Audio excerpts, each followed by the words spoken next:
उत्तर प्रदेश के बड़े शहरों में शुमार एक शहर है जिसको आप लोग बहुत अच्छे तरीके से जानते हैं और उस शहर का नाम है गाजियाबाद।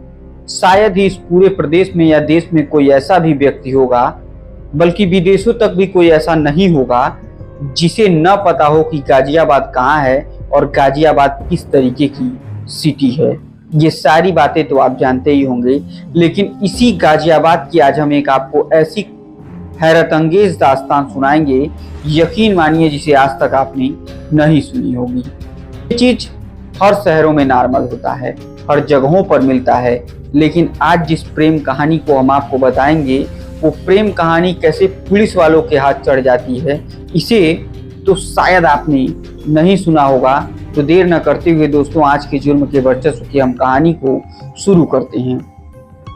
दरअसल एक लड़की होती है जिसका नाम सुहानी होता है और सुहानी घर से निकलती है और अपने घर वालों को बताती है कि उसकी नौकरी एक अच्छे खासे कंपनी में लगी हुई है और वो उस कंपनी में जॉब करने के लिए डेली जाया करती है। उसकी मीटिंग हर रोज अलग अलग व्यक्तियों से होती थी, क्योंकि कभी एक व्यक्ति से उसकी बातचीत से उसका काम नहीं निकल पाता था, क्योंकि काम ही कुछ ऐसा था कि बिना अलग अलग लोगों से संपर्क किए उसका काम नहीं चलने वाला था।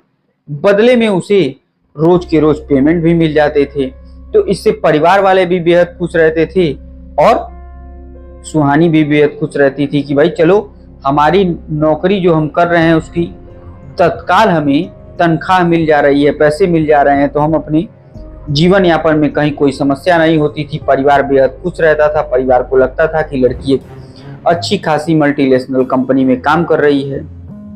अब यहीं से मेन कहानी शुरू होती है। नमस्कार दोस्तों, मेरा नाम आर्यन मिश्रा और जुर्म के वर्चस्व की कहानी में आज की कहानी बेहद हैरत अंगेज कहानी है। आजकल के लड़के अपने माँ बाप को किस प्रकार से धोखा देते हैं और किस तरीके से वो जब फंस जाते हैं, तो इसी तरीके से पूरे समाज में उनकी बदनामी जब होती है, तो यकीन मानिए माँ बाप के ऊपर उसका अंदाजा शायद दुनिया में कोई नहीं लगा सकता है। तो देर ना करते हुए दोस्तों, आज के जुर्म के वर्चस्व की हम इस कहानी को शुरू करें उससे पहले एक छोटा सा निवेदन। अगर आप चैनल पर नए हैं तो कृपया चैनल को सब्सक्राइब, वीडियो को लाइक और वीडियो को ज्यादा से ज्यादा शेयर जरूर करिएगा। तो दोस्तों, सब कुछ ठीक ठाक चल रहा होता है। बृहस्पतिवार का दिन था कि जब वो सुहानी अपने घर से निकलती है, अपने माँ बाप को बताती है कि आज उसकी मीटिंग बेहद कुछ खास लोगों के साथ है, हो सकता है कि आज रात में उसे आने में भी थोड़ा देर हो जाए, क्योंकि कुछ क्लाइंट प्रदेश के बाहर से भी आए हुए हैं और उन्हें उससे सर्विस अच्छे तरीके से देनी है। यानी हर एक चीजों को जो भी उन्हें जरूरत रहेगी उसे पूरी करनी पड़ेगी। माँ बाप भी बिल्कुल निश्चिंत रहते हैं कि कंपनी की बात है, सर्विस तो देना ही पड़ेगा, कोई दिक्कत की बात है नहीं। अब माँ बाप भी इसे जाने देते हैं। ये भी समय से निकलती है, अपने नौकरी की जगह पर पहुंचती है और पहुंचने के बाद आज का कार्यक्रम शुरू करती है। जैसे ही ये कार्यक्रम कुछ देर तक चलता रहता है कि तभी दोपहर के तकरीबन 1 बजे रहते हैं और फिर वही गाजियाबाद का रेलवे स्टेशन के पास का बजरिया चौराहा और इसी बजरिया इलाके में तकरीबन 1 बजे के आसपास सब कुछ बिल्कुल सुचारू रूप से चल रहा होता है। कहीं किसी को कोई भी किसी प्रकार की दिक्कत नहीं होती है।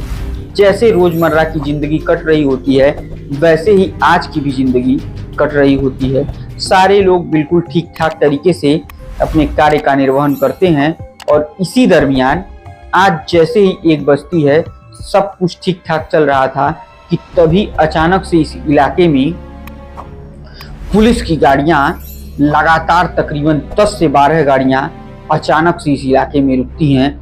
ऐसा लगता है देखने के बाद आसपास के लोगों को कि जैसे इस इलाके में कोई बहुत बड़ा कांड हो गया हो, और वो कांड कितना भयावह हुआ होगा कि आप सोच सकते हैं दोस्तों कि 1 नहीं 2 नहीं बल्कि 10 गाड़ियां, जिसमें महिला पुलिस, जिसमें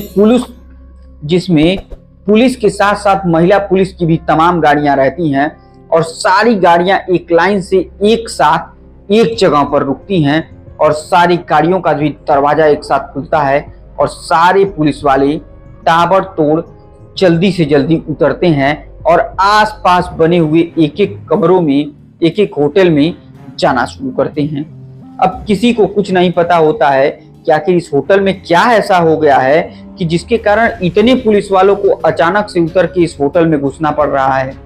सारे लोग तो इसे हल्के में ले रहे होते हैं, नॉर्मल बात समझ रहे होते हैं, लेकिन पुलिस को कुछ ऐसा खौफनाक इनपुट मिला था जिसके नाते यहाँ एक तगड़े तरीके से उन पुलिस वालों को पहुंचना पड़ता है और जो भी लोग यहाँ फंसे रहते हैं उन्हें पुलिस निकालने की कोशिश करती है।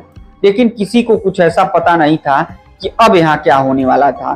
देख तो सारे लोग रहे हैं कि पुलिस इतनी रुकी है, गाड़ियां इतनी रुकी हैं, आखिर कौन क्या हुआ क्या नहीं हुआ, लेकिन जवाब किसी के पास नहीं रहता है कि पुलिस वाले आखिर यहाँ कर क्या रहे हैं। अब पुलिस वाले जैसे ही घुसते हैं तो इस पूरे घटनाक्रम की जो पुलिस वालों की तरफ से जांच पड़ताल की जिम्मेदारी थी वो कई सारी महिला सब इंस्पेक्टर और इंस्पेक्टर को ये पूरी जिम्मेदारी दी गई थी और पुरुष के जो पुलिस वाले थे वो लोग पीछे से खड़े रहते। अब इसमें धड़ाधड़ जैसे ही पुलिस वाले रिसेप्शन पर जाते तो रिसेप्शन को देखते और पूछते कि कौन कौन से नंबर कमरे में कौन कौन आदमी रुका हुआ है। अब इससे होटल वाला भी डर जाता कि आखिर मेरे होटल में ऐसा क्या हो गया कि यहाँ पर पुलिस आई और हर कमरों की जांच करना चाहती है। पुलिस वाले डायरी उठाते निकालते उसमें देखते कि कौन कौन व्यक्ति कौन कौन से कमरे में है और वो सीधे उस कमरे में चले जाया करते थे।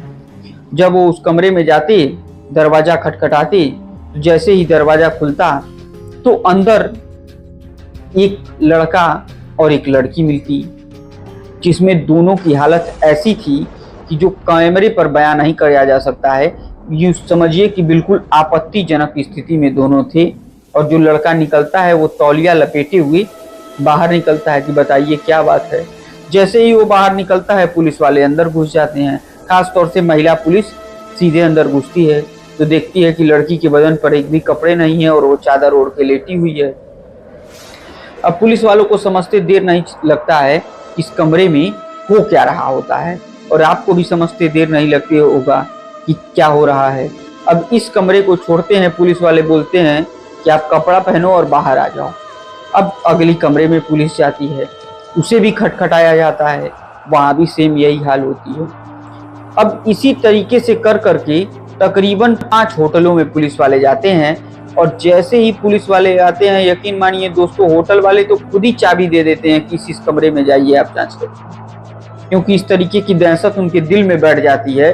उन्हें पता था कि उनके होटलों पर तगड़ी कार्रवाई हो सकती है, इसलिए वो खुद ही कमरा खुलवाते हैं और तकरीबन 8 कपल को पकड़वा लिया जाता है। अब इन होटलों की भी कहानी जानना बेहद जरूरी है कि इन होटलों में होता क्या था।